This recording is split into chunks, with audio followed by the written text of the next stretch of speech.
मंगलाचरण करेंगे। ओम नमः सिद्धेभ्यः जय श्री ओम नमः सिद्धेभ्यः जय श्री ओम नमः सिद्धेभ्यः।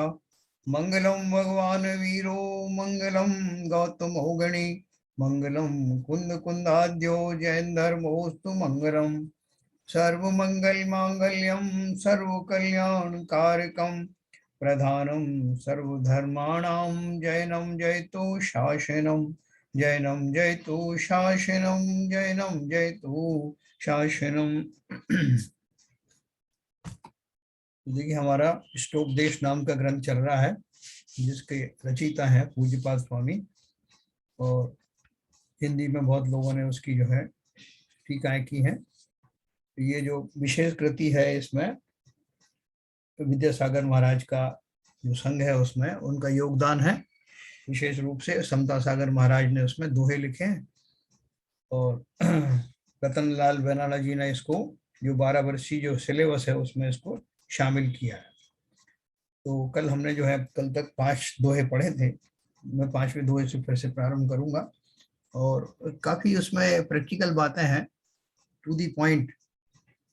तो हमें जो है संसारी जीवों को क्यों वैसा समझ में नहीं आता जैसा वास्तव में होता है, इसका क्या कारण है, इसके बारे में विवेचना आज अपन पढ़ेंगे।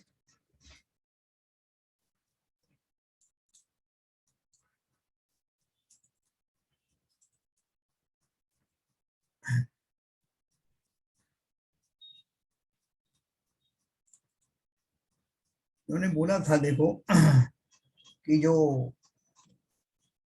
6वें वाले दोहे में बोला था, इसको इसकी टीका मैं और अलग से भी करूंगा। वासना मात्र वैतत् सुखम दुखम च देहिनाम तथा युद्धेय युद्धेय जयन्त्येते भोगा रोगा इवापदी। सुख दुख सब संसार के हैं केवल भ्रमजाल करे आकुलित रोग सम भोग विपद के काल।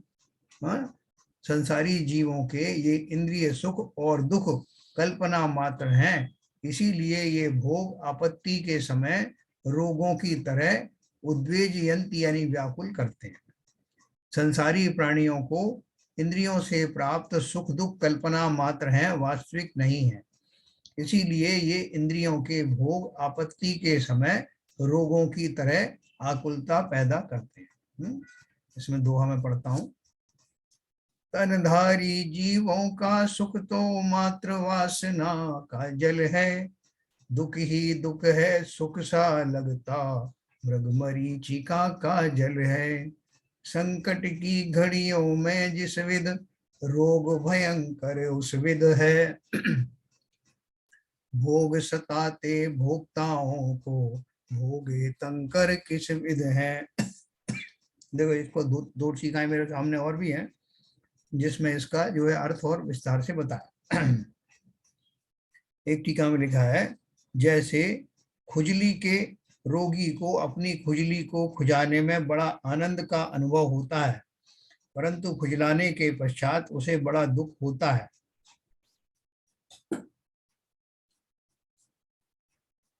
काम क्रीड़ा के समय बड़ा सुख प्रतीत होता है, परंतु उसके बाद शारीरिक निर्बलता से दुख प्रतीत होता है। इसी प्रकार समस्त इंद्रिय सुख भी अपनी गलत समझ या संस्कार अच्छे लगते हैं, परंतु वास्तव में उनसे आत्मा को व्याकुलता ही मिलती है। जैसे खारा पानी पीने से प्यास बुझती नहीं है, उल्टी बढ़ती है, इसलिए स्वर्ग का सुख भी वास्तव में सुख नहीं है। मरते समय या देवांगना का वियोग होते समय जो दुख होता है वह देवों को भी व्याकुल कर देता है। ऐसा इंद्रिय सुख भ्रमपूर्ण है। सुंदर महल, चंदन चंद्रमा की किरणें, वेणु वीणा यौवन अवस्था, मनोज्ञ स्त्रियां भूख प्यास से पीड़ित प्राणी को सुखदायक नहीं होती, क्योंकि ये वास्तविक नहीं है। इससे जाना जाता है कि ऐन्द्रिक सुख अनुकूल स्वभाव वाले आत्मीय सुख से विपरीत होने से दुख रूप ही है ना। सभी टीकाओं में इसी तरह की बात लिखी है। तो शिष्य को ये बात बताई गई कि ये सब जो है भ्रम है, पहले तो स्वर्ग के सुखों का बहुत तारीफ की गई विस्तार से, तो उसको लगा कि भाई फिर तो हम स्वर्ग में ही चले जाते, तो स्वर्ग से अगर मिल जाता है तो फिर मोक्ष के सुख की जरूरत कहाँ है। कल अपनी ये बात चली थी। तो उन्होंने फिर उसके उत्तर में ये बात कही, संसारी जीवों का अर्थ क्या है, सभी जीवों के, चाहे वो स्वर्ग के देव हों, चाहे मनुष्य पर्याय के राजा आदि हों, या साधारण व्यक्ति हों, सभी प्राणियों को इंद्रियों से प्राप्त सुख दुख कल्पना मात्र हैं, वास्तविक नहीं है। तो अभी शिष्य ने पूछा, ऐसा सुन शिष्य पुनः कहने लगा, यदि ये सुख और दुख कल्पना मात्र ही हैं, तो वे लोगों को उसी रूप में प्रतिभाषित क्यों नहीं होते, है ना। अगर दुख है तो दुख दिखना चाहिए, सुख है तो सुख दिखना चाहिए। आप अलग से उसको बता रहे हो अर्थ, लेकिन हमें तो ऐसा नहीं लगता। तब आचार्य महाराज समझाते हैं, मोहावृत ज्ञान स्वरूप नहीं जानता। मोहावृत माने जो मोह से आवृत हो रहा है, मोह जिसके ऊपर छाया हुआ है, ऐसा व्यक्ति स्वरूप को, वस्तु स्वरूप को नहीं जानता। मोहेन समृतम ज्ञानम स्वभावम लभते ही नहीं, मत्तय पुमान पदार्थानाम यथा मदन को द्रवही। निज स्वभाव पाए नहीं, मोहावृत वह ज्ञान, ज्यो मद कर को द्रव भके, सो भ्रमता सब जान। कोदो एक अनाज होता है, जैसे मैंने कल आपको बताया था, जिसके खाने से नशा चढ़ता है। ये बहुत सारे नशे के पदार्थ हैं, शराब वगैरह है, अफीम है, गांजे हैं, ये सब जो है उसी तरह से कोदों करके होता है, जिसका उन्होंने उल्लेख किया है। मोह से ढका हुआ ज्ञान आत्म स्वभाव को उसी तरह नहीं जान पाता, जिस तरह नशीले कोदों के खा लेने से मूर्छित मनुष्य पदार्थों को ठीक तरह से नहीं जान पाता। तो उन कहते हैं पता नहीं इसको क्या हो गया, ये कैसा पागल जैसा हो रहा है, ये सही चीज को सही बताता नहीं है, कुछ तो भी उल्टा सीधा बोल रहा है। भावार्थ है, जैसे मादक कोदों के खा लेने से मनुष्य पदार्थों को ठीक तरह से नहीं जान पाता, नशे में भ्रमित हो जाता है, उसी प्रकार मोह से आच्छादित ज्ञान भी आत्म स्वभाव को नहीं जान पाता। है ना, ज्ञान तो है हमारा, ज्ञान तो कभी ज्ञान शून्य हुए नहीं है, लेकिन कैसे बोल रहे हैं, उसका विशेषण क्या लगाया, मोह से आच्छादित ज्ञान। पद्यानुवाद किया है, पुरुष यहाँ उन्मत्त बना हो, जिसने मदिरा पान किया, निज का पर का हिता हितों का, उसे कहाँ हो ज्ञान जिया। मोह भाव से घिरा हुआ यदि जिसका भी वह ज्ञान रहा, स्वभाव को फिर नहीं जानता, यथार्थ में अज्ञान रहा। है ना, तो उन्होंने इसके दोहे के रूप में वही बात करी, जैसे कोई मदिरा पान कर लेता है तो वो निज और पर को, या मेरा फायदा किसमें है, दूसरे का फायदा किसमें है, ये कुछ भी जान नहीं पाता। इस तरह 7वें श्लोक में उन्होंने कहा, शरीर आदिकों के स्वरूप को ना समझता हुआ यह आत्मा शरीर आदिकों को किसी दूसरे रूप में ही मान बैठा है। इसी अर्थ को आचार्य आगे विवेचित करते हैं। तो आप कुछ ना कुछ तो अपन समझेंगे ना उसका, जो शरीर का जो स्वरूप है उसकी कल्पना अपन किसी और रूप में करेंगे।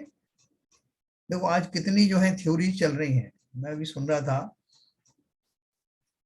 तो कुछ परमाणु की थ्योरी जो है वो दूसरे दर्शन में कैसी बताई है, कंपन कैसे होता है, क्रियाशीलताएं कैसे होती हैं, आकर्षण प्रतिकर्ष प्रत्याकर्षण कैसे होता है, एक थ्योरी ये चल रही है।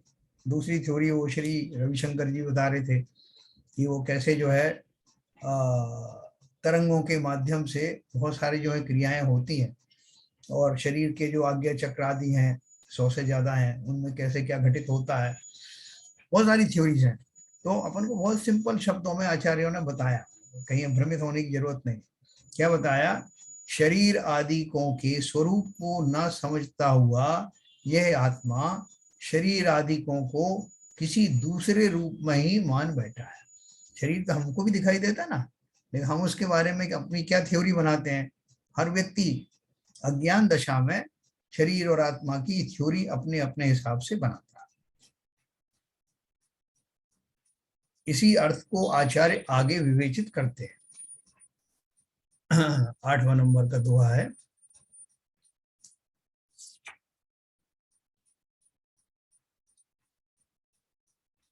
वपुर्ग्रहम धनम दाराः पुत्रा मित्राणि शत्रुवः सर्वथान्य स्वभावानि मूढ़ स्वानि स्वानि प्रपद्यते। शत्रु मित्र तन धन तथा सुत दारादि मकान भिन्न सर्वथा मूढ़ पर जाने आत्म समान। है मूर्ख क्या जानता है?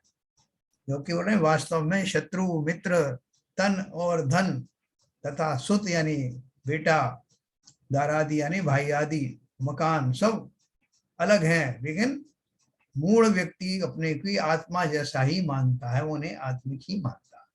अन्वय अर्थ में दिया है शरीर, ग्रह, धन, स्त्रियां, पुत्र, मित्र और शत्रु सब तरह से अन्य स्वभाव वाले हैं। मोही प्राणी इन्हें स्वामिन प्रपद्यते यानी अपना समझता है। भावार्थ है अपने आत्मा से भिन्न स्वभाव रखने वाले शरीर, ग्रह, धन आदि अचेतन पदार्थ और पुत्र, कलत्र आदि चेतन पदार्थों को मोही प्राणी अपना मानता है। अपन तो साहब सबको एक जैसा अपना मानते ना। बोले साहब देखो हम तो बहुत महान हैं, हम किसी को जो है पर नहीं मानते। बोले कैसे? बोले जितने ही हमारे शरीर है वो वहां से शुरू करते हैं, वो अपना है। फिर जो उसके माध्यम से होने वाले जो हमारे रिश्तेदार हैं, कुटुंबी जन है, वो उनको हम अपना मानते हैं। बोले और शत्रु? बोले शत्रु को क्या मानते हो? शत्रु को अपना मानते हो नहीं मानते? बोले शत्रु को भी अपना ही मानता हूँ। कैसे मानते हो? कि अपना शत्रु है, उस हिसाब से उसमें भी अपनापन है ना। किसी दूसरे का शत्रु होता तो वो दूसरे का शत्रु है। इस तरह से जो मोही व्यक्ति है वो उसकी परिभाषाएं जड़ और चेतन जो पदार्थ अपने से अलग हैं उन सबको वो अपना मानता। पद्यानुवाद किया इसमें। धन तन के तन वतन उपावन मात पिता सुत सुता अरे। धन तन के तन वतन उपावन मात पिता सुत सुता अरे। परिजन पुरजन सहचर अनुचर अग्रेचर रिपु तथा रहे। सुन सुन जब सब ये आत्म से अति भिन्न स्वभावी ज्ञात रहे। मूढ़ इन्हें नित निजी मानते भव में भटके भ्रांत रहे। है ना? जो अपन ने ऊपर बात कही वही उन्होंने बोला है कि परिजन पुरजन सहचर अनुचर अग्रेचर रिपु तथा रहे। सुन सुन सब ये आत्म से अति भिन्न स्वभावी ज्ञात रहे। अपने को बता रहे हैं कि भैया आत्म, हे आत्मा, इन सबको अपना मत मानो, ये अपने स्वभाव से ही अलग हैं। स्वभाव से ही जो अचेतन पदार्थ है उनका स्वभाव कहाँ हमारे मिलता है। और रहा सवाल चेतन का, तो चेतन भी सभी व्यक्ति संसारी अवस्था में अलग अलग स्वभाव वाले, अलग अलग स्वार्थ वाले पाए जाते हैं। वो कहीं से भी आत्मा का जो निर्मल स्वभाव है वो इन रिश्तों में मिलता नहीं। और लेकिन मूर्ख आदमी जो है, मूर्ख जीव जो है इन्हें अपना मानते हैं। मूढ़े ने नित निजी मानते भव में भटके भ्रांत रहे। है ना? वो सिंपल है। शरीर आदि पदार्थ जो कि मोहवान प्राणी के द्वारा उपकारक एवं हितकारक समझे जाते हैं, वे सब कैसे हैं? शिष्य ने क्या पूछा कि शरीर और जो दूसरे पदार्थ हैं जो मोहवान प्राणी के द्वारा उपकारक और हितकारक समझे जाते हैं, वास्तव में वो कैसे हैं? क्योंकि शिष्य तो ये जानना चाहता ना कि भाई जैसा हम सोच रहे हैं, जैसा हम जान रहे हैं वैसा नहीं है तो कैसा है? तो उसका उन्होंने उत्तर दिया है, कुटुंब परिवार कैसा है। दिग्देशभ्य खगाएत्य संवसन्ति नगे नगे स्वास्वकार्य वशाद्यन्ति देशे दिक्षु प्रगे प्रगे। दिशा देश से आकरे खग तरु पर विश्राम भिन्न भिन्न दिग्देश में उड़े प्रति निज काम। ये बहुत प्रसिद्ध दोहा है, और भी जगह पे इसका ग्रंथों में उल्लेख है। देखो क्या लिखा है। वृक्ष वृक्ष पर दिशाओं और देशों से आकर पक्षी ठहर जाते हैं तथा प्रातः काल अपने अपने कार्य के वश से भिन्न भिन्न देश और दिशाओं में उड़कर चले जाते हैं। है ना, भावार्थ में भी दिया है, शाम के समय जैसे पक्षी गण भिन्न भिन्न दिशाओं और देशों से आकर वृक्षों पर बसेरा करते हैं और सवेरा होते ही अपने अपने कार्य से भिन्न भिन्न दिशाओं और देशों में उड़कर चले जाते हैं। अपन खुद देखते हैं ना, गांव में तो अपने सबके मकानों के सामने कोई एक आध वृक्ष भी होता है, तो वृक्ष पे अपन देखते हैं कि शाम को कितने सारे पक्षी आकर के बैठ जाते हैं, अलग अलग डायरेक्शन से आते हैं, बैठ जाते हैं और सवेरा होते ही अपनी अपनी दिशाओं में उड़ जाते हैं, भिन्न भिन्न दिशाओं में उड़कर चले जाते हैं। ठीक वैसे ही जीव भिन्न भिन्न गतियों से आकर एक परिवार में जन्म लेते हैं और अपनी अपनी आयु पूर्ण कर दूसरी गतियों में चले जाते हैं। इस प्रकार परिवार एक वृक्ष या मुसाफिर खाने के समान है ना। वो अपन ने उदाहरण जो आप देखेंगे,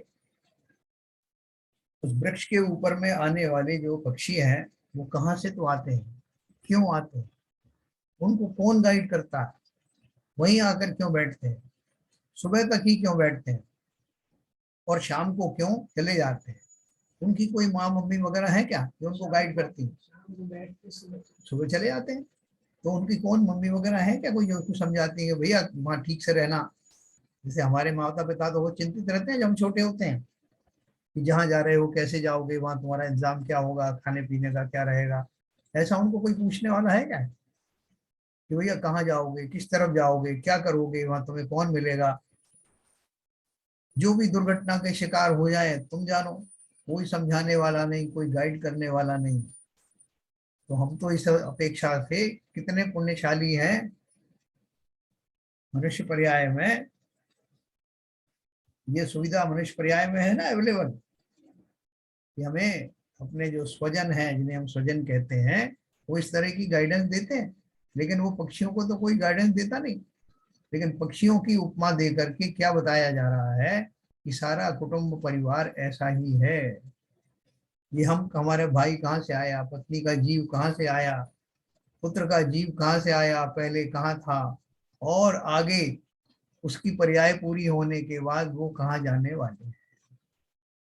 सोच के देखो, जो हमें मिला है उसमें कितना अभिमान करते हैं, मेरा बेटा था, मेरी पत्नी, और उनको हमको ये ना तो उनका एड्रेस पता है कि कहाँ से आए, ना हमको ये उनकी पर्याय पता है ना ही उनका भविष्य पता है कि वो कहाँ चले जाएंगे, कब चले जाएंगे, हम उन्हें छोड़ेंगे या वो हमें छोड़ेंगे। है ना, कितनी विचित्रता है। लेकिन इतने छोटे से समय में मिलने वाले वो कुटुंबी जन, हम उनके माध्यम से कितने राग और द्वेष करते हैं, जिनकी यात्रा का भी हमें पूरा पता नहीं, कब का टिकट है, कौन सी उससे आए और कौन सी फ्लाइट से चले जाएंगे। बस इतना जरूर हमारा काम है कि आते हैं तो हम खुशी मनाते हैं, जाते हैं जब दुखी हो जाते हैं। लेकिन ये विधि का जो खेल है, ये इतने वर्षों से हम अपनी पूरी उम्र में देखते रहते हैं, लेकिन फिर भी इसका कंक्लूजन नहीं निकालते कि भैया ये इनका आखिर रहस्य क्या है।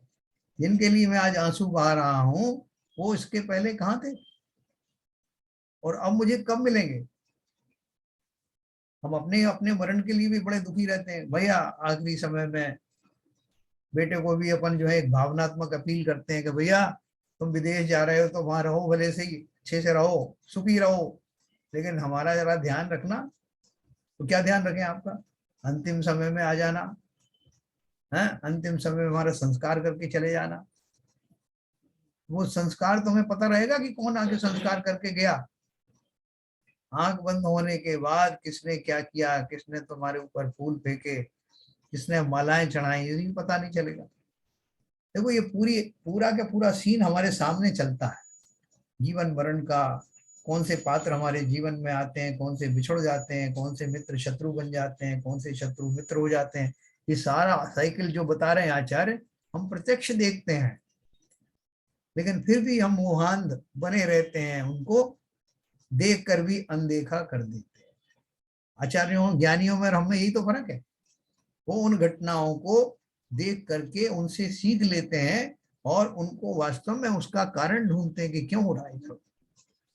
उन्हीं को वैराग्य होता है जो इन गतिविधियों से को खुले मन से पूरी ज्ञान से देखते हैं और समझ जाते हैं कि संसार में कोई किसी का परमानेंट साथी नहीं है। तो देखो उन्होंने वही लिखा, ठीक वैसे ही जीव भिन्न भिन्न गतियों से आकर एक परिवार में जन्म लेते हैं और अपनी अपनी आयु पूर्ण कर दूसरी गतियों में चले जाते हैं। इस प्रकार परिवार एक वृक्ष या मुसाफिर खाने के समान। दिशा दिशा से देश देश से उड़ उड़ पक्षी दल आते, डाल डाल पर पात पात पर पादप पर निशि बस जाते, अपने अपने कार्य साधने उषा काल में फिर उड़ते, दिशा दिशा में देश देश में कहाँ देखते फिर मुड़ के। मुड़ के भी नहीं देखते मैं कौन से पेड़ पे से चल चल के आया हूँ और कितना पीछे उसे छोड़ आया हूँ। इसी तरह से विभिन्न विभिन्न गतियों से आने वाले हमारे सगे संबंधी नाते रिश्तेदार, वो जब वहां से आते हैं दूसरी पर्याय से तो वहां भी ऐसे छोड़ के आ जाते हैं। तो जब यहाँ से जाते हैं तो यहाँ भी मुड़ के नहीं देखते। जैसा वो मेरे माता पिता जो है वो कहाँ गए, बोले वो स्वर्ग में बैठे हुए देख रहे हैं तुमको कि तुम क्या क्या मूर्खताएं कर रहे हो, है ना। हम अभी करते रहते हैं। जैसा वो उनको पिताजी की आत्मा को शांति देने के लिए मैंने ये भोजन की व्यवस्था की है, रसोई में एक थाली में उनको खिला दूंगा, माता जी को खिला दूंगा। आपने देखा आज भी ये प्रथाएं बहुत जगह चल रही हैं। मृतक के 3 दिन के बाद या जो उनके रूल्स हैं उस हिसाब से एक थाली भर करके उनके सामने रखते हैं, फोटो के सामने। हाँ, श्राद्ध में करते हैं। उनकी जो पुरखाओं की आत्माओं को तर्पण करने के लिए पिंडदान वगैरह करते हैं और वो भोजन की थाली रख करके और फिर वहाँ जो और रिश्तेदार आते हैं वो सब फूट फूट के रोते हैं बारी बारी से, और एक एक ग्रास उसमें रखेंगे। इनको खीर बहुत पसंद थी, इनको फला बहुत पसंद था, कहते जाएंगे वो। अब वो खाने वाले तो है नहीं वो, हाँ, उनको खिला खिला के अपने उसी थाली में रख लेते हैं और बस उसमें वहां कंपटीशन चलता है कौन कितनी देर तक रोया, किसने फूट फूट के ज्यादा जो है भावनात्मक अपील करी। हमें मालूम नहीं कि इस पूरी प्रक्रिया में हम इन संवादों के द्वारा स्वयं के आर्त ध्यान का बंद करते हैं, आर्त ध्यान के द्वारा तीव्र पाप का बंद करते हैं। हम उस प्रक्रिया को बहुत अच्छा मान रहे हैं और ये भी मान रहे हैं कि वो स्वर्ग में से देख रहे होंगे। ये तो हमें पता ही नहीं कि वो स्वर्ग गए कि नरक गए, लेकिन हम सब मानते हैं उनको कि स्वर्ग ही गए और वहां से देख रहे होंगे कि मेरे बेटे ने कितनी बढ़िया थाली परोसी थी, मेरी पत्नी ने कितना अच्छा जो है बार बार मेरा जिक्र किया था। कौन सुन रहा है, कौन आ रहा है देखने के लिए कि आपने क्या किया था। अगर वो पर्याय नहीं सुधार पाए तो अपने सगे संबंधियों के वियोग वाली अवस्था में तो सुधर जाओ। कौन किसको क्या देता है, तुमने कितना देख लिया जाकर के कि पिछले जो है पर्याय के जो मेरे माता पिता वो किस हाल में है। कोई किसी का कुछ उपकार करता नहीं, ये खाली हमारी भ्रम की स्थिति है जिसको जीते हुए हम नवीन कर्मों का थोक में बंद करते हैं। ये जो खोटी जो रूढ़ियां है ना, नहीं साहब वो रूढ़ी चल रही साहब, वो तो करना पड़ेगा, करो। अगर रूढ़ियों का पालन करते रहोगे तो रूढ़ियों से जैसे अनंत कर्मों का बंद करते आए हैं वैसा ही करते चले जाए, कहाँ सुधरे। तो वो हमारे सबके सामने ये दशाएं प्रकट होती हैं, लेकिन हम थोड़ी सी देर के बाद ही फिर पुनः उन्हीं स्थितियों में स्थापित हो जाते हैं। इसे कहते हैं मोह की महिमा। उनको बार बार लगता है ये मोह मोह चिल्लाते साहब, मोह से क्या हो रहा है, जैसा वो वस्तु स्थिति को नहीं जान पाता, वस्तु व्यवस्था को तो जान तो रहे हैं, वो क्या जान रहे हैं। बोले साहब एक तो हम जो देख रहे हैं वो सब लोग जो करते हैं वो सही हम भी कर रहे हैं, तो दूसरा ये कि आपने बता दिया कि ऐसा ऐसा होता है, यानी वो भी सुन लिया आपने, तो जान तो गए ना। क्या जाने, जानने का अर्थ है उसको भली प्रकार से जीवन में उतारना, वैसा मानना अपने आप को, उसी का नाम श्रद्धान है, उसी का नाम सम्यक श्रद्धान है। अगर जान जाते और मान जाते तो मिथ्या आचरणों से ऊपर उठ जाते। किसी के वियोग में, किसी के संयोग में सुखी दुखी होने की भावनाएं कम से कम अंदर से तो नहीं आती। बाहर से भले ही आपको लोग व्यवहार के लिए कुछ करना हो तो करते रहें, लेकिन अंदर से ना आए इसका इंतजाम अवश्य कर लेना, क्योंकि अंदर के परिणाम ही हमें खोटी गतियों में ले जाने में निमित्त होते हैं। आगे बोलते हैं आचार्य महाराज आगे के श्लोक में शत्रुओं के प्रति होने वाले भावों को ये हमारे शत्रु हैं, अहित करता है आदि को अज्ञान पूर्ण बतलाते हुए दृष्टांत द्वारा समझाते हैं। साथ ही ऐसे भावों को दूर करने के लिए प्रेरणा भी करते हैं, है ना। संसार में कौन किसका शत्रु है? हमारा सबसे पहले निगाह किस पे जाती है कि साहब हमारा मित्र जो है वो तो हैं, मित्रों से तो न कोई दिक्कत है नहीं ना, लेकिन शत्रु कौन है उनको एक के बाद एक पहले पहचान करके उनको निपटा देना है। उनको जितना हो सकता है नुकसान पहुंचाना है, और नुकसान हो या ना हो कम से कम अपने को उनसे तो दूर रहना है और हमेशा उनके प्रति द्वेषपूर्ण भाव बनाए रखना है। ये हमारी शत्रु की परिभाषा है। तो पिक्चर में दिखाते ना, वो जो पिता जो है या कोई भी उसको बोलता है अपने बेटे को, बेटा अपने क्रोध को शांत मत होने देना, जीवन भर तैयारी रखना इस व्यक्ति से तुम्हें बदला लेना, है ना। जीवन उसका किस में बुक कर दिया? द्वेष भाव रखने में, मेंटेन रखने में, और बार बार उसे याद दिलाया जाता है। यहाँ वो क्या कह रहे हैं आचार्य महाराज आगे के श्लोक में, शत्रुओं के प्रति होने वाले भावों को ये हमारे शत्रु हैं, अहित करता है आदि को अज्ञान पूर्ण बतलाते हुए दृष्टांत द्वारा समझाते हैं। साथ ही ऐसे भावों को दूर करने के लिए प्रेरणा भी करते हैं। ठीक है, क्यों हमको तुम ऐसे भाव नहीं रखना है, उसका रहस्य वो बताएंगे। अहित करके प्रति क्रोध व्यर्थ है, विराध कहे कथम हंत्रे जनाय परिकुप्यति, त्रयंगलुपातयन पदभ्याम स्वयं दंडे पात्यते। अपकारक जन पर अहो क्रोधित क्यों नर होए, त्रय अंगुल पद से गिरा स्वयं मूर्ख गिर रोए। देखना बहुत बढ़िया बात है।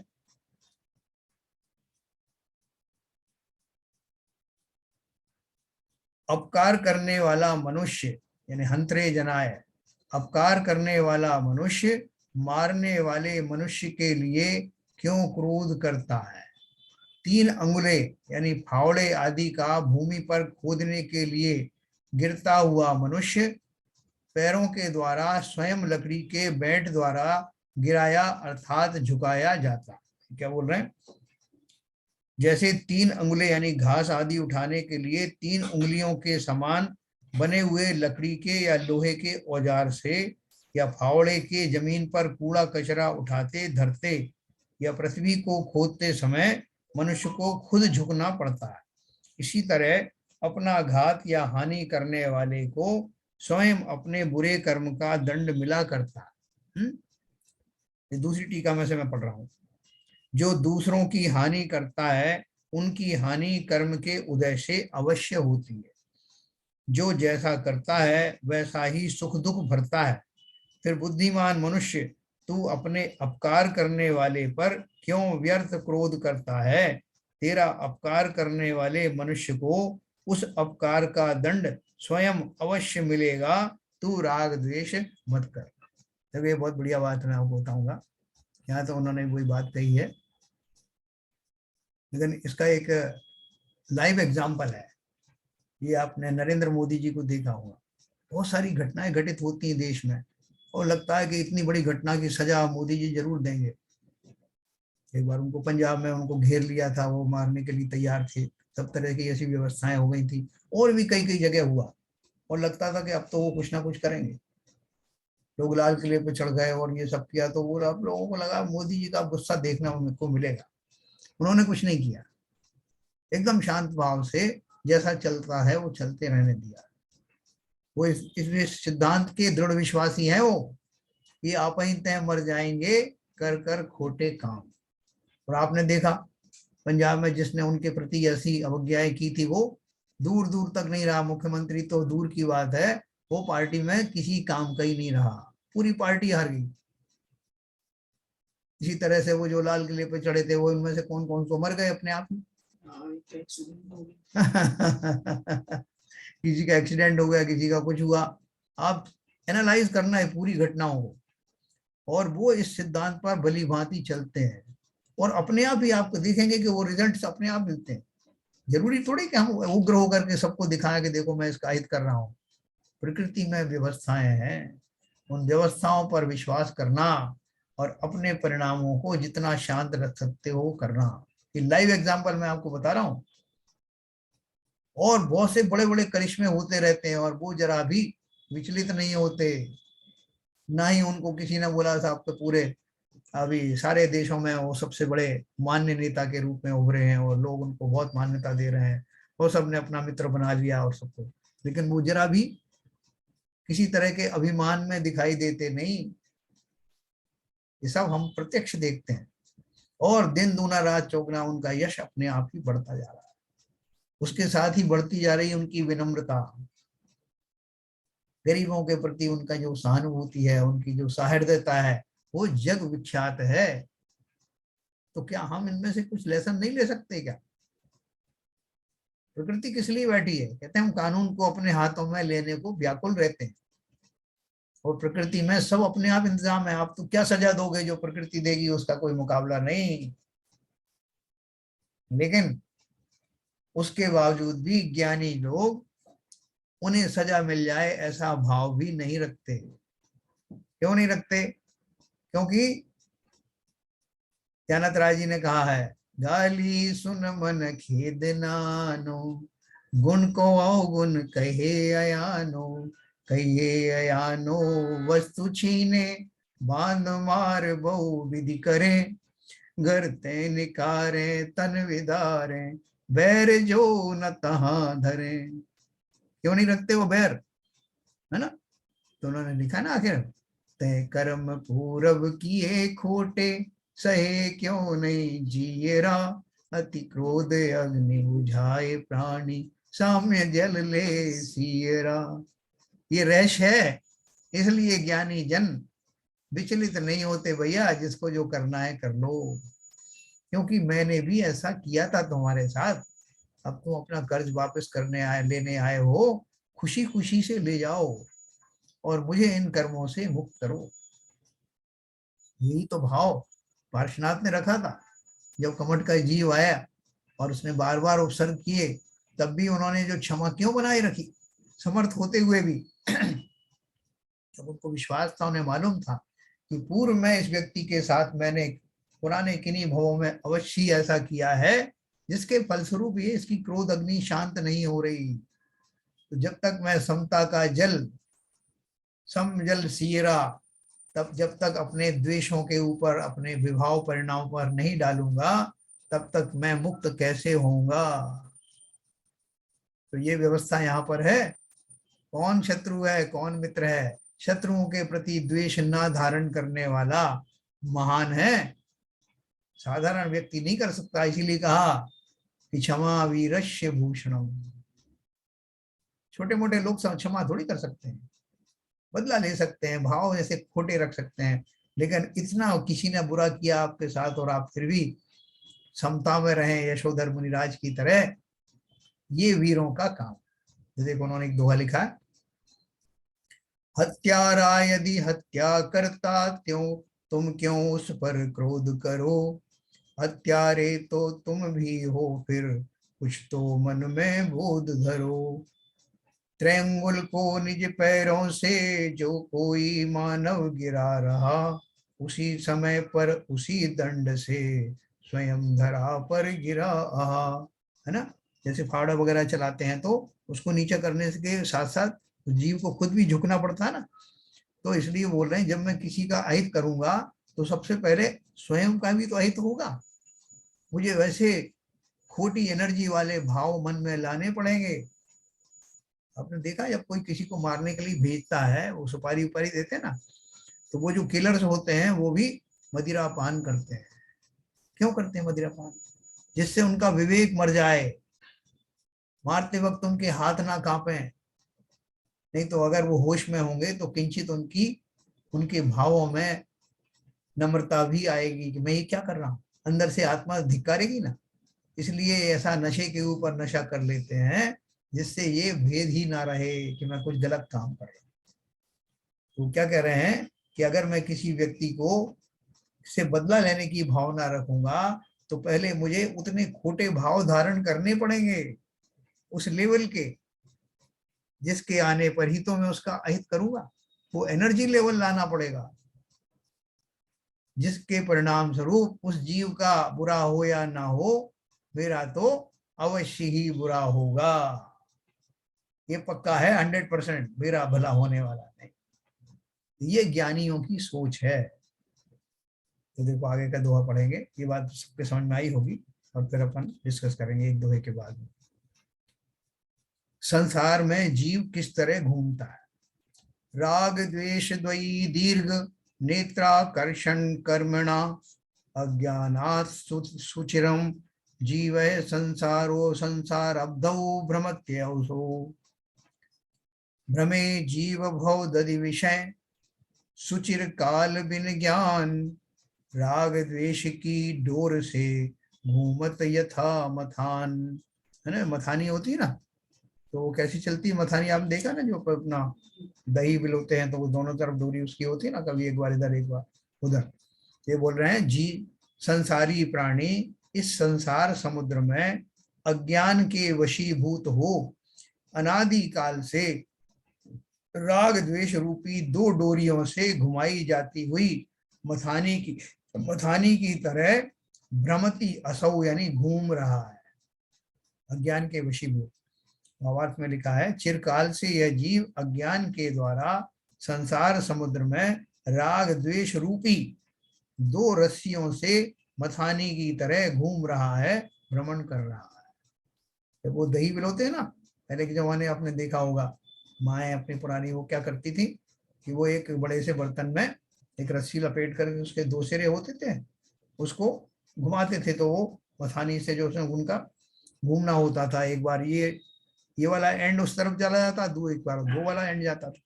तो ये बोल रहे हैं कि इसी तरह से संसार के प्राणी अज्ञान के कारण राग या द्वेष इन दोनों मथानियों के बीच में निरंतर कार्यरत हैं। एक क्षण भी उनका वो कार्य समाप्त नहीं होता। और जो प्रोडक्ट बन रहा है वो प्रोडक्ट तो आप सब जानते ही हैं, क्या प्रोडक्ट बन रहा है। राग और द्वेष से के बीच में फंसे हुए वो जीव अपना कल्याणकारी द्रव्य की प्राप्ति कर पाएंगे क्या? चिरकाल से यह जीव अज्ञान के द्वारा संसार समुद्र में राग द्वेष रूपी दो रस्सियों से मथानी की तरह घूम रहा है, भ्रमण कर रहा है ना? ये मैं पद्य पढ़ के सुनाता हूं आपको। दधि मंथन के समय मथानी मंथन भाजन में भ्रमती, कभी इधर तो कभी उधर जो क्षण भर भी ना है थमती। राग द्वेष की लंबी लंबी डोरी से यह बंधा रहा, ज्ञान बिना त्यों भव में भ्रमता, रुदन करे गल रुंधा हुआ। है कितना मैं दुखी होता रहा, जिस भी गति में गया उस गति में दुख के सिवाय कुछ मिला नहीं। स्वर्गों का सुख भी दुख रूपी ही है, जैसा अपन ने अभी बात पढ़ा था। तो इसलिए कोई भी गति में मुझे राग द्वेष ना मिट पाने के कारण सुख की वास्तविक अवस्था आज तक प्राप्त हुई नहीं।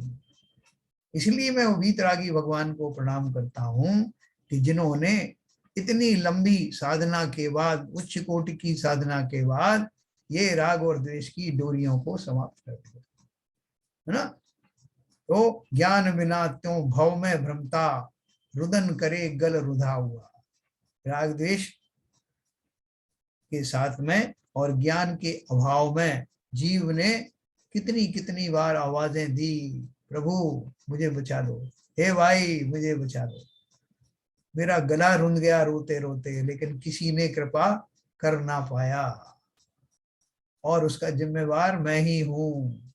जिस दिन वो राग द्वेष समाप्त हो जाते, मैं भी तो वीतराग बन जाता। तो देखो उन्होंने आगे लिखा है, जो अपन बाद में पढ़ेंगे। यहाँ पर शिष्य पूछता है कि स्वामिन, माना कि मोक्ष में जीव सुखी रहता है, किंतु संसार में भी यदि जीव सुखी रहे तो क्या हानि है? कारण कि संसार के सभी प्राणी सुख को ही प्राप्त करना चाहते हैं। जब जीव संसार में ही सुखी हो जाए तो फिर संसार में ऐसी क्या खराबी है जिससे कि संत पुरुष उसके नाश करने के लिए प्रयत्न किया करते हैं।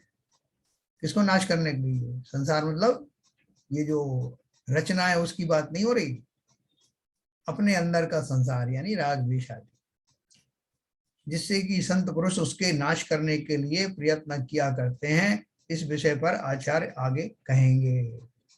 हाँ, चलिए मैं आपको म्यूट करूंगा।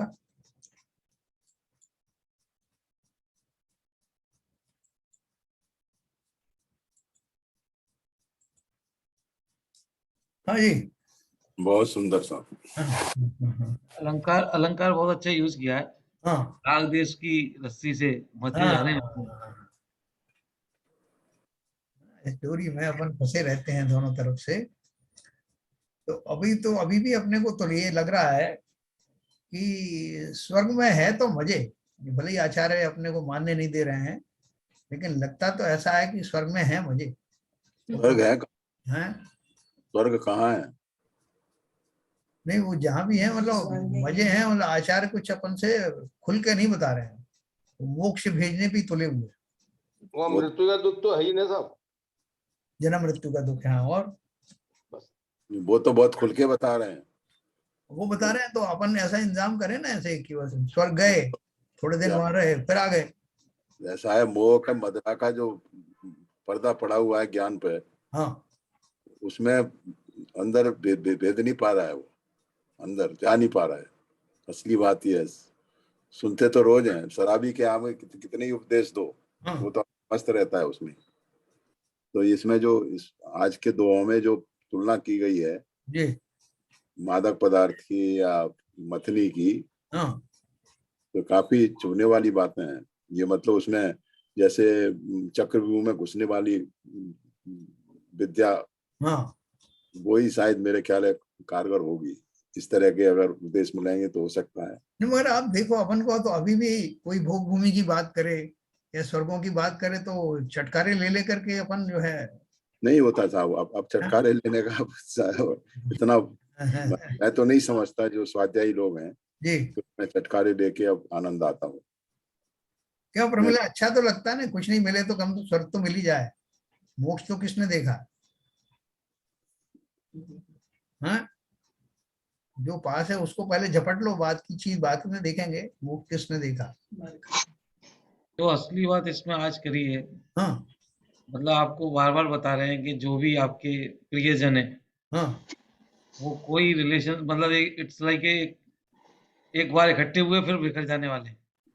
कहीं कोई किसी से कोई मिलेंगे नहीं मिलेंगे कोई जरूरी नहीं है।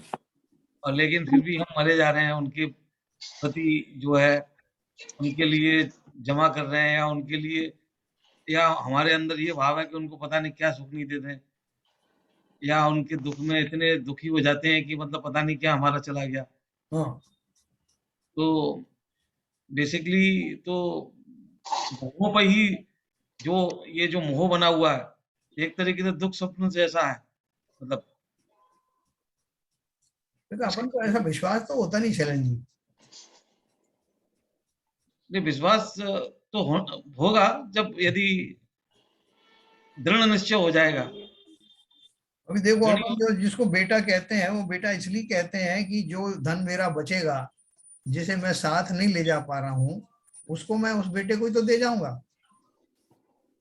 अगर ले जा पाता तो मेरा व्यवहार क्या होता?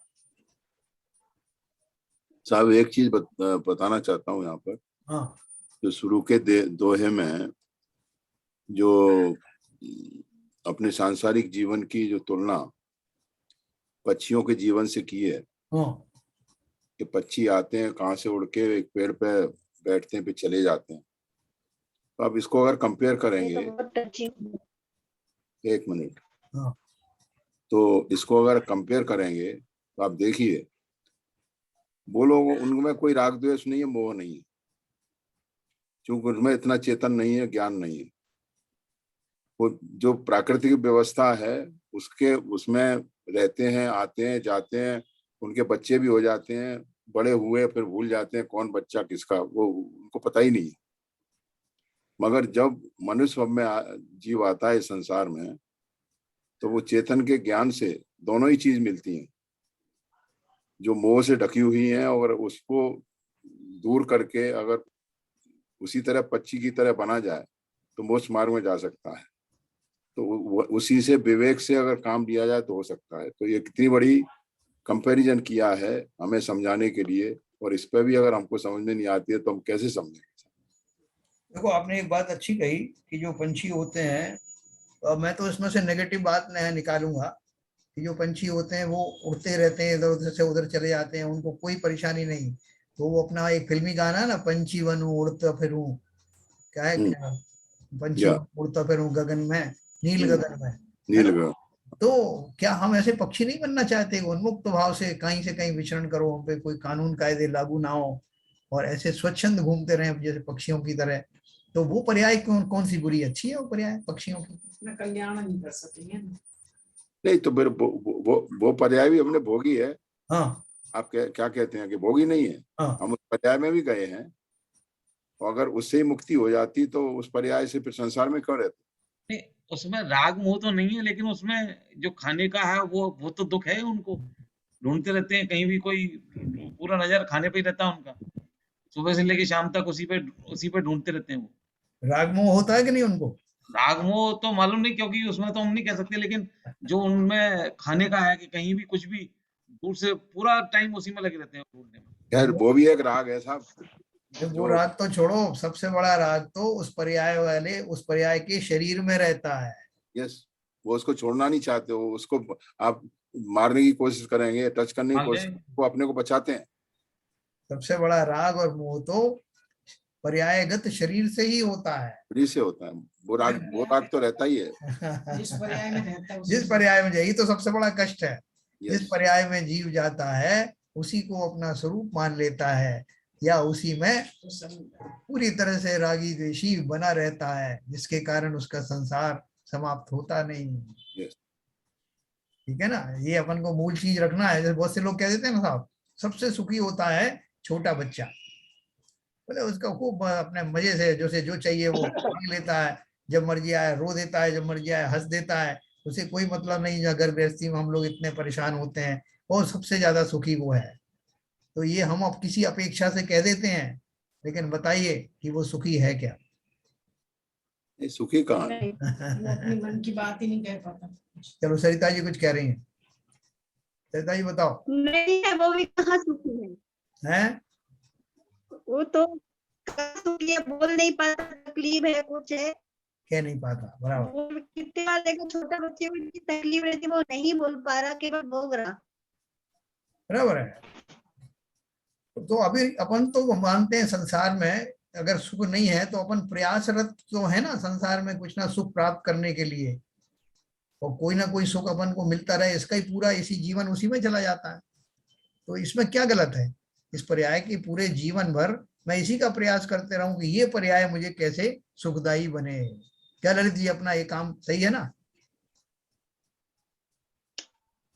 समय तो हम लोग ये पर्याय को, जो इंद्रिय सुख है, बेसिकली इंद्रिय सुख ही है और मोह माया वाले ही हैं, तो मिलता रहे ना, अपने क्या उनको करना है, इंद्रिय सुख हो या कोई सुख हो, मिलना चाहिए सुख। हाँ नहीं मिल, जैसा चाहते हैं वो भी वैसा भी तो नहीं मिलता ना, दुखी तो अभी भी नहीं तो है। इसलिए और आकुलता बढ़ती रहती है। अगर दुख, हाँ हाँ बोलिए। अभी कोई आकुलता नहीं है, पर कुछ चाहिए, तभी तो स्वाध्याय से जुड़े हैं। ऐसा कुछ नहीं है कि बहुत ज्यादा तकलीफ है। मेरे को हाँ तो नहीं लगता यहाँ से किसी को कुछ तकलीफ है ऐसी, पर कुछ तो चाहिए है जो शांति नहीं दे रहा। अशांति कुछ भी नहीं जीवन में, यूं देखा जाए तो, पर उसमें मतलब आप जैसे दोनों इन्होंने बातें कह रही है, बताया शांति आज, नहीं है फिर शांति भी ढूंढ रहे हो, शांति तो दोनों ही देखिए, बात आप शांति कॉन्ट्रैक्ट कर मतलब रहे हैं। पूरा सेटिस्फेक्शन कहाँ है लाइफ से, मतलब ये क्या है, फिर आ रहे फिर जा रहे हैं, फिर कोई हमें तकलीफ देगा, मतलब ये चलता ही रहेगा निरंतर।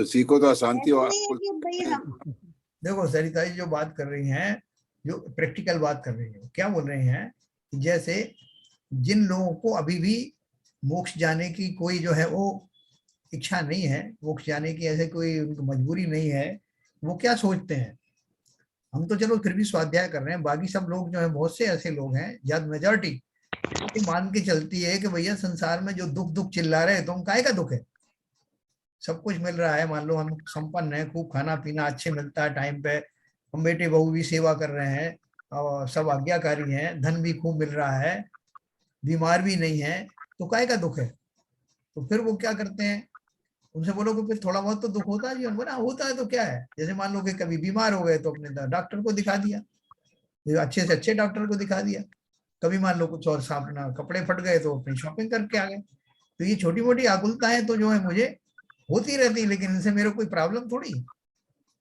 ये तो मेरा अब कार्यशैली का अंग बन गए हैं, इसलिए दुख है कहाँ। तो बोले फिर क्यों आते हो, कहीं कहीं जाते हो मंदिर मंदिर, वो तो वही सीख भी चले जाते हैं, ये एक तो मनोरंजन हो जाए और दूसरा ये कि ये जो छोटी छोटी सी जो बाधाएं आ जाती हैं वो जल्दी सिमट जाएं। जैसे ही मेरी बाधा सिमटती है मैं मंदिर जाना ही बंद कर देता हूँ, तो हो गया काम। ऐसे बहुत सारे जीव हैं जो इस तरह की व्यवस्थाओं से सुखी हैं, इसलिए आचार्यों ने कहा कि उपदेश ऐसे जीवों को मत देना, ये उपदेश उनके काम का नहीं है, वो मानेंगे नहीं कि हम कभी दुखी हैं। क्या हरभजन साहब? सर सही कह रहे हैं आप। अगर मेरे को दुख इनमें भासता भी, जरा भी भासता, तो मैं कहीं और नहीं होता, यहाँ पे रहता ही नहीं। हाँ तो ये तो सही है, आपने कहा है कि ये जो छोटी छोटी आकुलताएं होती हैं, हाँ, मुझे ऐसा लगता है ये तो दुख है ही नहीं। ये तो पार्ट ऑफ लाइफ है, ये एफर्ट, अगर ये नहीं मिलेंगे तो क्या करूंगा, कुछ करने के लिए नहीं बचेगा। हैं, सीरियल बदलते रहते हैं। चतुरा खा के जो जीव जो है, हम वस्तुस्थिति को समझ ही नहीं पाते हैं। लेकिन उदाहरण दिया था, मोह मेरा इतना भयंकर मोह है कि मैं सही स्थिति को ही नहीं समझ पा रहा हूँ। कि कोई बताओ भाई, हमने कोई इस स्थिति से कैसे निकले अपन, जो मैंने आपको स्थिति बताई है, वास्तव में जितने स्वाध्यायी यहाँ इकट्ठे हुए हैं, बताओ किसके का कौन सा का घर ऐसा है जिसका चूल्हा नहीं जलता है, जिसको कोई भोजन का नहीं मिलता है? स्वाध्याय इसीलिए कर रहे हैं कि हम भी प्रयासरत है कि हम भी किसी तरह हाँ। शुद्ध उपयोग में आने की तरफ बढ़े। ये प्रयासरत हम भी इसीलिए हैं क्योंकि हमें भी मालूम है ये राग द्वेष है, यहाँ तो पल में तोला पल में माशा, वाह, कोई भी चीज परमानेंट नहीं है। तो हमें इसलिए दूसरा चले आज जाना तो- है जहाँ जो चीज परमानेंट है। तो हम चाहते हैं, देखो अगर आपको परमानेंट चाहिए तो परमानेंट तो बाद में मिलेगा कि नहीं मिलेगा पता नहीं है, लेकिन इस जाति का नहीं मिलेगा जैसा अभी मिल रहा है। वही मैं बोल रही, आज जो कुछ मिल रहा, आज हमें मतलब हमें धर्म भी अच्छा मिला है, कुल भी अच्छा मिला, जरूरी नहीं कि आगे हमारे क्या भाव रहे। कम से कम हमें ऐसा लगता है कि आज तो नहीं बढ़ पाएंगे क्योंकि भैया अर्ध पुद्गल परावर्तन अभी अभी हम लोगों को पता पड़ा कि इतना घूमना पड़ता, तो कम से कम ऐसा है कि इतने घूमने के लिए और भाव तो ना गिरे कि हम पता नहीं कहाँ चले जाएं। इतना तो हम जरूर प्रयास करते हैं कि और ना गिरे, कम से कम जब तक मोक्ष तो पता नहीं, पर हम मतलब ये है कि हम चाहते जरूर है मुक्त होना, लेकिन मुक्त होने के लिए हम ये सोचते कि जो भाव अभी कायम है कम से कम आगे बढ़े, पीछे ना गिरे। मतलब देखो हमारा सबका जो है भाव अभी ऐसा है कि जो बीच बीच में जो विषमताएं प्रतिकूलताएं संसार में आती रहती हैं वो उनसे तो हमारा परिचय है ही, साथ में जो भी हमारा अभी अच्छा जीवन चल रहा है जिसे हम अच्छा कहते हैं, उसकी भी कोई गारंटी नहीं है कि उसकी अच्छाइयां कब समाप्त हो जाएं, कब दुख के बादल मंडराने लगे, कब मृत्यु के आगोश में छिप जाएं। ये सारी चीजें अनिश्चित होने के कारण समय रहते ही हम वो व्यवस्थाएं करना चाहते हैं जिससे वो जो सुख है जो परमानेंट, जैसे सरिता जी कह रही हैं, वो सुख की हमें प्राप्ति भले ही अभी ना हो तुरंत, लेकिन उसका उपाय तो अभी से करना सार्थक होगा। इस अभिलाषा में, इस अभिप्राय के साथ हम इस मोक्ष मार्ग पर आगे बढ़ रहे हैं। आप एक बात बोल रहे थे, ये छोटी छोटी आकुलताएं, ये हाँ। आकुलताएं छोटी नहीं है। हाँ, ये आकुलताएं तो बहुत बड़ी हैं, लेकिन क्या होता है कि कुछ समय के लिए यदि हम कभी दूसरे मतलब कभी कथा कहानियों में लग जाते हैं, कभी परिवार के मुंह में लग जाते हैं, कभी वहां उसको भूलने के लिए, लेकिन एक अंदर से आकुलता कभी भी चलती रहती है कि जिसको जो हमको चाहिए, जो शांति, जो जैसा अभी बात हो रही थी, एक सुख की अनुभूति वो नहीं मिलती है। वो हम कोशिश करते रहते हैं, टाइम टू टाइम चेंज होती रहती है। जब भूख लगने लगती है तो फिर लगता है खाने से मिल जाएगा, हाँ जब खाना खा लिया तो फिर लगता है सोने से मिल जाएगा, बराबर। फिर सो के उठ गए तो फिर लगता है कि चलो। तो ये जो हम टाइम टू टाइम उसको कहीं ना कहीं और लगाते रहते हैं। देखो ऐसा है शैलन जी, अब अपनी तो उम्र हो गई, इसलिए अपन तो ऐसी ज्ञान की बातें करते रहते हैं। कुछ नौजवानों से भी तो पूछो, हो सकता है वो इससे कन्विंस ही नहीं हो कि बोलो ये कौन बताएगा। अभी बरखा बताएंगे क्या? बरखा को कोई प्रॉब्लम नहीं, बहुत अच्छी जीवन चल रहा है। नहीं अंकल, कितना भी जीवन अच्छा चल रहा है, लेकिन कहीं ना कहीं मतलब आत्मिक सुख की तलाश तो है। सुख की तलाश है, ऐसा सुख जो निरंतर बना रहे, जी। या इसी जाति का जो चल रहा है उसमें बाधा नहीं है, उसकी बात कर रहे हैं अपन। बहुत ज्यादा ज्ञान तो नहीं अंकल जी, लेकिन बस इतना है कि स्वाध्याय से जुड़ने के बाद बहुत सारी क्षमताएं आ गई हैं। जो परेशानियां होती हैं, खुशी होती है, उसके बाद क्षमताएं आ गई हैं। बहुत बढ़िया। देखिए सर, एक कार की बात यह है हाँ कि आपने बताया कि उच्च कुल मिला और सौभाग्य से हम लोग इकट्ठे हुए और स्वाध्याय से जुड़े और स्वाध्याय में रत हैं और कोई परेशानी भी नहीं है। सांसारिक कभी कभार कोई न कोई विषमता आती रहती है तो उसको भी झेलते रहते हैं। तो ऐसे स्वर्णिम समय में और इन भावों में अब भी हम अपने जो भाव में सुधार नहीं कर पाएंगे तो इससे गोल्डन अपॉर्चुनिटी आगे तो मिलने वाली है। बहुत बढ़िया, बहुत बढ़िया, बहुत बढ़िया। मतलब देखो अपन ने शास्त्रों के अभ्यास से ये तो जाना है कि वास्तव में हकीकत क्या है, और हमको वो हकीकत क्यों समझ में नहीं आती। दो बात हो गई। तीसरी बात यह है कि मनुष्य पर्याय ही वो पर्याय है जिसमें हम उस मुक्ति की साधना कर सकते हैं, ऐसा कोई और भव में होता नहीं। वही तो गोल्डन अपॉर्चुनिटी अभी मिली है और जो समझ में आ रही है। तो अब भी अगर हम अपना पुरुषार्थ नहीं करेंगे, प्रयास नहीं रहेंगे और यहाँ स्वाध्याय में रहने के बाद भी अपने उसी मान कषाय में, उसी अपने ईगो में रह के और अपने भावों की विषमताओं में रह के द्वेषपूर्ण वातावरण में अभी भी जीना चाहेंगे तो ऐसे स्वाध्याय करने से कोई फायदा नहीं है। अगर हम स्वाध्याय कर रहे हैं तो हमें संकल्प लेना चाहिए कि इसका भरपूर उपयोग करके जितना प्रयास कर सकते हैं प्रयास करें और अपने जीवन को थोड़ा सार्थक बनाने की कोशिश करें।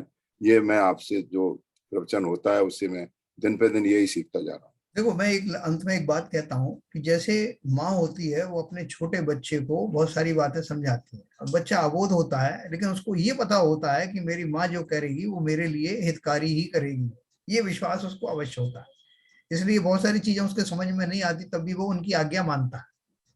उसी तरह से भले ही मैं मोह में क्यों ना ग्रस्त हूं, भले ही मुझे वस्तु स्वरूप का सच्चा ज्ञान ना हो, किंतु इतना मुझे विश्वास है कि ये जो मुनिजन है, साधु जन है, जिनेन्द्र देव हैं, ये मेरे हित की ही बात करेंगे, कभी मेरे को मुझे परास्त नहीं होने देंगे, दुखी होने नहीं देंगे। इसलिए इनकी आज्ञा को सही मानते हुए, भले ही मैं मोही हूँ, मुझे समझ में नहीं आ रहा, लेकिन इनकी बात शिरोधार्य करना अवश्य ही मेरा कल्याण होगा। नहीं, जैसा आपने सही बात कही, माँ बच्चों को आज सिखाती है, माँ बच्चों विशुद्ध को सागर महाराज जी ने, हाँ बोलिए सर, सर एक लाइन बोल रही थी। हाँ बोलो। विशुद्ध सागर आज विशुद्ध सागर महाराज जी ने एक जगह बहुत अच्छा लिखा। हाँ उन्होंने लिखा था कि एक जब पहाड़ के ऊपर एक बूंद भी पड़ती है तो वह व्यर्थ नहीं जाती है।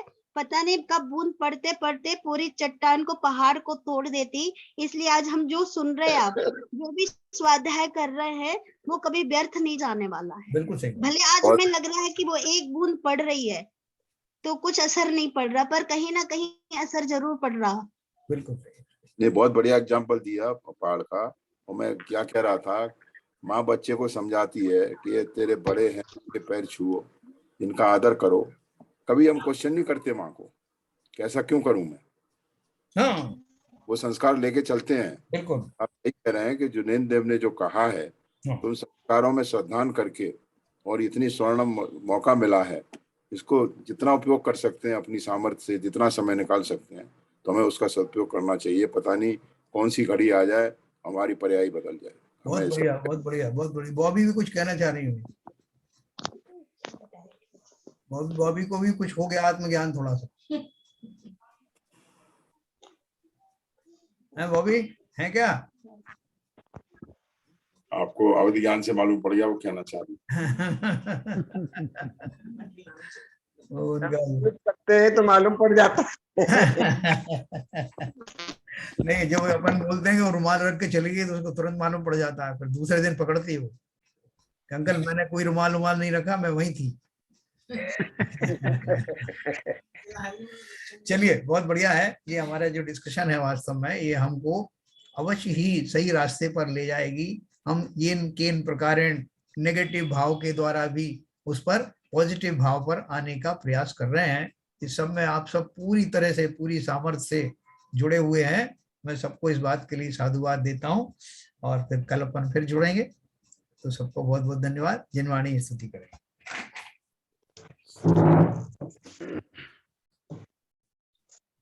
मिथ्यातम नाश वे को ज्ञान के प्रकाश वे को अपर भास वे को भानु सी बखानी है।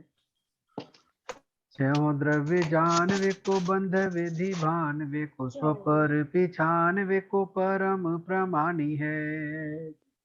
अनुभव बताए वे को जीव के जताए वे को काहू न सताए वे को भवे और आनी है। जहाँ तहाँ तार वे को पार के उतार वे को सुख विस्तार वे को यही जिनवाणी है। हे जिनवाणी भारती तोय जपू दिन रैन, जो तेरी शरणा गए सो पावे सुख चैन।